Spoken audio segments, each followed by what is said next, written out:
Kami putra dan putri Indonesia mengaku bertumpah darah yang satu tanah air Indonesia. Pernyataan ini menekan kita bahwa semua rakyat Indonesia mengaku satu tanah air, terlepas dari banyaknya perbedaan suku, budaya, ras dan agama. Semua itu dirangkum menjadi satu kesatuan. Dan kami dari ujung timur Indonesia, khususnya di Maluku, Kabupaten Kepulauan Aru pun merasakan perbedaan itu, suku, ras, budaya dan agama, sehingga kita disatukan dalam satu bangsa, yaitu bangsa Indonesia.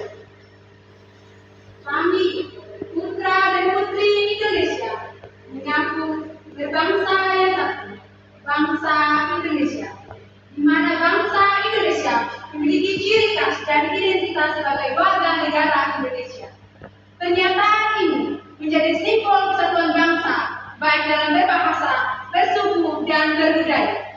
Hal ini juga mengingatkan kita akan pentingnya menjaga kesatuan bangsa dan membangun rasa kebanggaan Indonesia di seluruh pelosok dunia.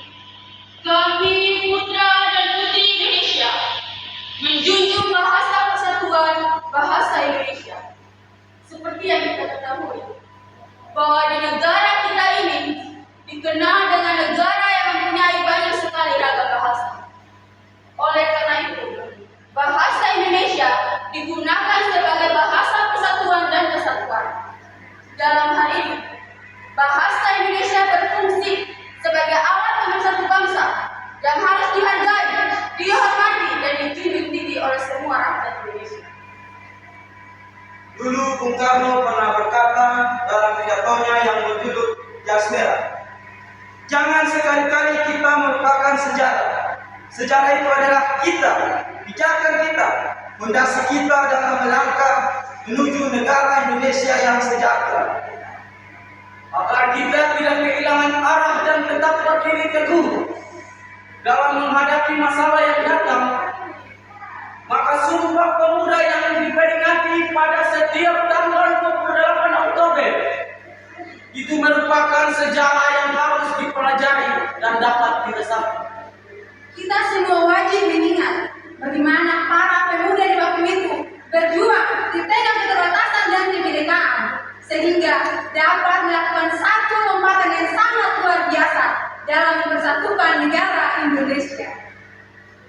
Jadi kita sebagai mahasiswa dan calon pemimpin muda bangsa harus bisa memakai ini. Tidak hanya sebagai batas disapa jempol belaka, tetapi kita harus bisa memberikan kontribusi yang nyata dan solusi untuk permasalahan negeri kita ini. Walaupun kita berbeda, kita harus bisa melupakan perbedaan tersebut demi satu tujuan yang lebih besar dan mulia.